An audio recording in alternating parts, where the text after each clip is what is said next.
Ladies and gentlemen, welcome back to the Driveway Engineer. I am JR. I am at US Auto in Sterling Heights on a rainy day. I'm going to give you guys a chance.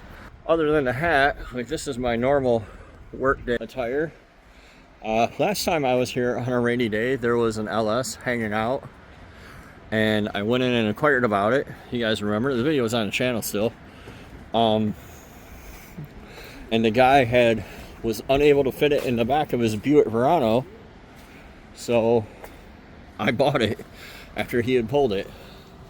And today might be a day where I can do that again. We'll see. They got quite the lineup up there. There is a Gen 4 engine. I didn't stop to see what it was. My vulturistic limits have limits, so you know, I give people a chance to do their thing. But let's see what we can find today. This place is hopping today. There's a bunch of people pulling engines. It's raining. It is 50, which is pretty warm for Michigan at this time of year. There's a torque converter if you want one. So I'm walking. US Auto Sterling Heights has really nice aisles, actually, believe it or not. Hey, Marv.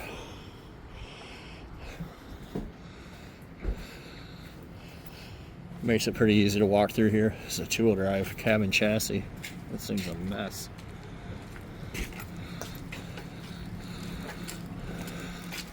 But it's right where it belongs. Let's see what else we got out here. Yeah, these guys are out here getting after it today. I'm impressed. Usually what I'll do, so I'm from the central part of Michigan. I'm outside of Detroit right now. When my work brings me over here, I'm not horribly opposed to putting, somebody took the snout off this. I'm not horribly opposed to putting one of those in my 4Runner still. Usually what I'll do is if I find something here that I just have to have, I'll plan on coming back on the weekend, which is rarer and rarer these days. Like I see 2 4th gen Camaros, one here and there was one in the other aisle. This was the color I always liked. Of course it's an RS. There's a Galaxy, that's what caught my eye. These are all for sale if you go on their website. WRX rolls, sweet van life van. Yeah. So anyway, like I was saying, less and less these days. Am I actually needing stuff from the junkyard more and more these days? Am I needing to assemble my collection of garbage into a garbage truck? I have a lot of work to do. So I need to make cab mounts for Marv and engine mounts for Marv. I do need to get a clutch so that I'd like to put the engine and trans in one piece, but I just need to do work, right? I need to paint the cab, I need to put the dash in, I need to cut the front end out of my 4Runner, put my solid axle in. Like I have the 90% of what I need. That truck was listed on their website. It's got a Cummins in it. These guys are crawling all over it already. Apparently it's a horribly butchered Cummins swap. But yeah, they're on the ball. I got the 5.3 that was already pulled out of this yard. Right here. This is a 6-liter. Like, there's still stuff, even though there's people always say, not in my area, not where I'm from. And if you guys are regular watchers of the channel, you know that, you know, in the course of a year, I wind up traveling all over the country, which is how I wind up with 350,000 miles on my truck. And people saying, how do you get so many miles on your truck? I'm like, well, I don't wish I was closer, and I don't say not in my area. I actually go to the area. But anyway, neither here nor there. you can still get stuff. Like man, I've walked past like 4 6-liters already. There's everything you can want out here, really. Like whatever you're trying to do. I'm working my way. The 1500 HD is a 6-liter, by the way. I'm working my way back to the heavy truck section, which is where I like to go. This yard has a medium duty truck, like F550s and stuff, which is a little unique. Got a square body here. So we got the whole dash out of it and then put a random glove box in it. I don't think there's anything here I need. Oh, what year this thing was? 86, way newer than Marv. Oh, there's another 80s one. You can tell by the color scheme on this one, it's an 80s one. When they two-toned them in the 70s, they were a little different. DTS. Oh, this one's got everything. Power windows, Silverado emblem. Those emblems sell for a little bit of money. I don't know what that steering wheel is. It looks like a Buick wheel. Weird. That door shut really nice.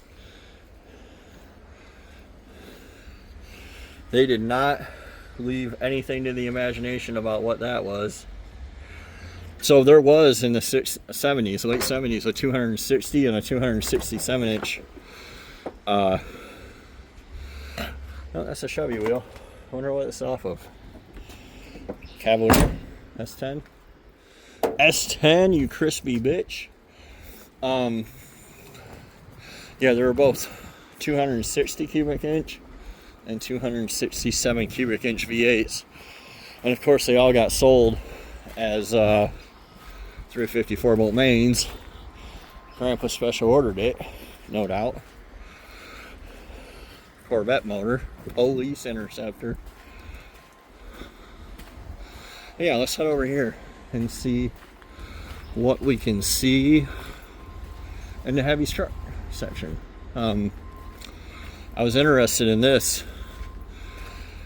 because of the service bed, and it has a crane. This thing's whooped.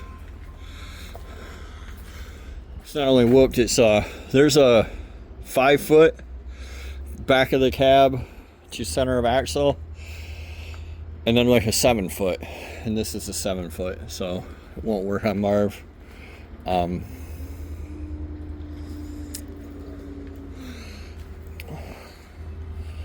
F550, 450, and 550 axles are pretty rare and semi-valuable. This was a 2-wheel drive truck.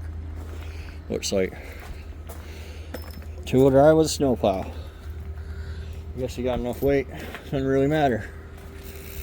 What do we have here? I do need another starter. Oh, that's a gas engine. Another starter for my Cummins. The one I got from the junkyard kind of shit the bed. I neglect to look at these all the time because they're usually that tall deck shitty gas engine. But F600s and 700s can have a 5.9 Cummins in them, which would be of interest to everybody. Let's head over here to the, straight across from here is the import section. I don't know why I would want to go look over there. Actually, I have everything I need. Excursions are cool. Really high dollar for some reason nowadays. This is a Hemi. I can tell by the logo. Nope, shows what I know. Thought for sure it was a 300C. And that body style, when it's a 300C, it has a Hemi, which isn't right. Back in the day, in the late 50s, they came out with the Chrysler 300.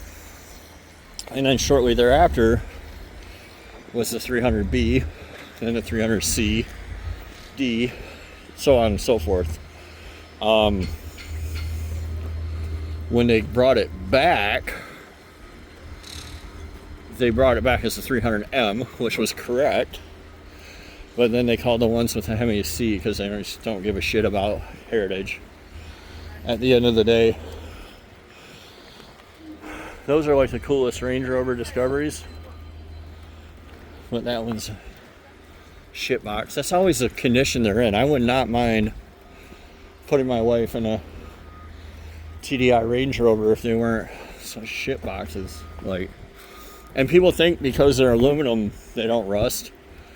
Well, only the outer panels are aluminum. All the inner stuff is very much steel, kind of like a Corvette, where it's fiberglass and steel. So they will definitely rust, and do. Nope, not an OM606. I'm always on the lookout. In the back of my mind, I'm conscious of the fact that I may have chosen a more difficult TDI by having a BHW than if I'd chosen an ALH.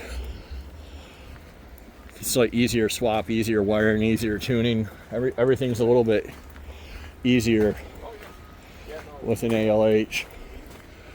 Not a lot, like not enough to justify me going and paying like $1,500 to switch.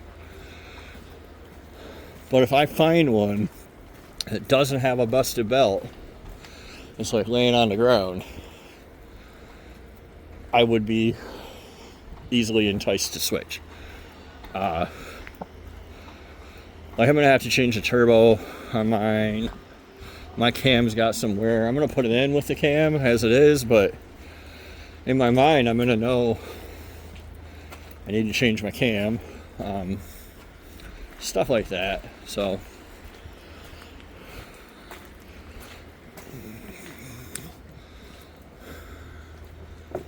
let's see what else we got. I think I'm back to the Dodges. Ooh, there's an old one like mine. Turtle shell.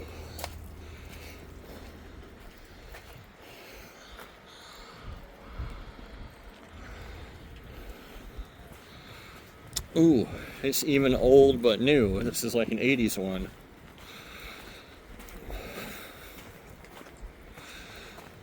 So, does it have anything I need? It was carved. Somebody took the engine harness out of it. That's what I would like to get a carved engine harness and then just use the simpler ignition and everything for my Dodge. And I need to get a radiator yet. I'm pretty sure that if I did everything as a unit, which looks like literally what they took from this one, pretty sure if I did everything as a unit, I could put like an 82 harness in my 88 or an 84 or whatever, and then just have a simple carb. There's another one. Let's go see that. Yeah, see, I can take all this for mine, and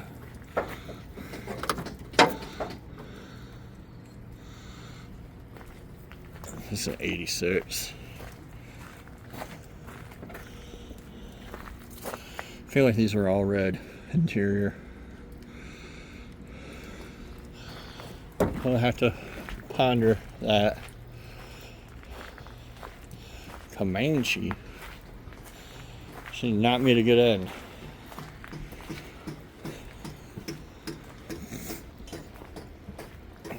It's a lot of work to pull a harness. I've done it before. I actually just did it on Marv. A lot of work to pull a stock harness. And I continue to just kind of hope to find somebody parting one out and have them do the work for me. But that's in the back of my mind. Right now that 440 is basically like hot wired. I throw a switch and it powers up the coil and my push button, and the push button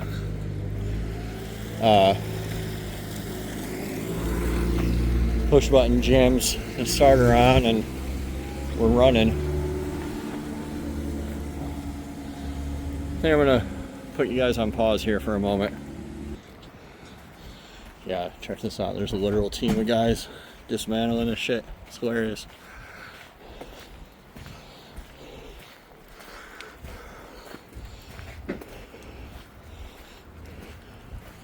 It's funny because when the Cummins I pulled my turbo off was out here, nobody got anything. Sat for days. Put one in a Chevy and they lose their shit. I'll put a picture in of the picture that they put up on their social media where they'd booger welded everything, all the steering shaft together. I don't know if it's a frame swap or what, but they'd set a piece of angle iron on the steering shaft and was just completely chicken shit welded it together. And it was fine. It was going down the road, so anyway, I think I'm going to call it a day here. This has been a pretty long tour. And I'm all wet. This was a supercharged 5.4 in the Harley F-150. I always thought that would be cool to put in like a new Edge, because I used to always think in terms of like engine and like car. But anyway, long video. I'm a little wet. Very cold. I'm gonna head out. I thank you guys for watching. I hope you enjoyed. There'll be more working videos coming soon now that I'm back and clean the yard up a little bit. So we'll catch you next time on the Driveway Engineer. Thanks for watching, guys.